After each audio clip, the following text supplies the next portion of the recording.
Grief is a fundamental human experience that crosses age, race, and religion. Research confirms that the biological process of grieving, seen in brain scans or stress hormone levels, appears remarkably consistent across different groups. However, just as one U.S. psychology professor once compared grief to sexual desire, grief takes on distinct cultural customs and rituals worldwide. In many Western societies, grief often centers on the individual. Therapy, support groups, or counseling sessions focus on helping one person at a time. In other parts of the world, however, grief is a communal process. A 13-day ritual involves extended family and friends supporting immediate relatives. A widow often steps down as head of the household, allowing her son's wife to assume that role. The phrase mitakuye oyasin, we are all related, highlights the collective nature of grief. When one member dies, the tribe unites to share the sorrow. Tibetan Buddhism has a 49-day mourning period after the funeral. Families gather to create clay figures and prayer flags, symbolizing a shared expression of loss. Families make group decisions around death, sometimes keeping a terminal diagnosis secret to spare the dying relative distress. This practice underscores the priority of communal well-being. Psychologists often note that adjusting to loss can take years. Rather than moving on, many experts now speak of maintaining a continuing bond with the deceased. Cultural timelines for mourning, however, can vary widely. Mourning is brief, and tears are discouraged at funerals.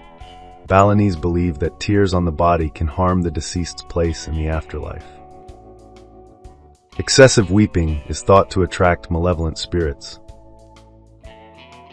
Public tears and sadness can continue for 7 years, considered healthy. In contrast, in the U.S., intense grief lasting beyond a year may be labeled prolonged grief disorder. Cultural norms clearly guide what is seen as acceptable or normal. Visiting the body is meaningful.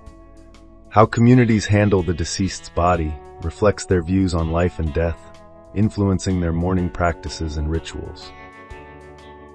The Toraja people of Sulawesi, Indonesia, often treat the deceased as if still alive, with relatives bringing food and engaging them in conversation until a formal funeral, sometimes months or even years later.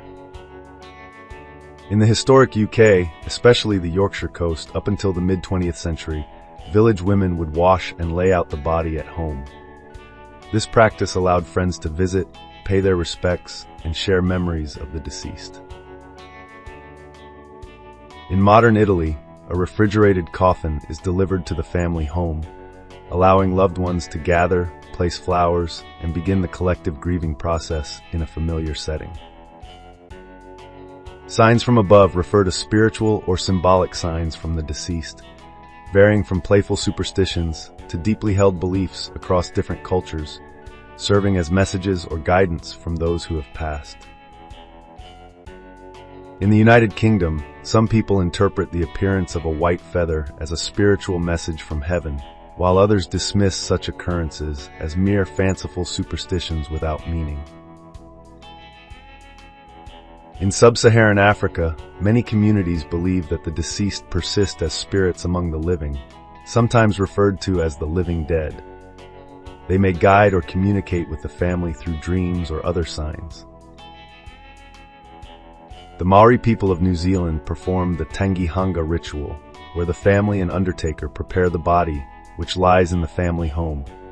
Ceremonies include singing, dancing, storytelling, and displaying the deceased's personal artifacts. A final cleansing of the house and a feast follow the Tangihanga ritual, culminating in the unveiling of the headstone, helping to transition the spirit from this life to the next.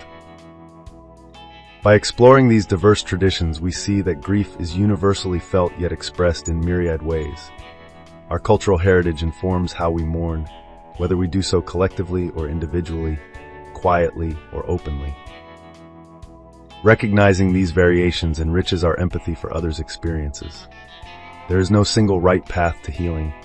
just many meaningful ways to honor loved ones and find comfort in loss.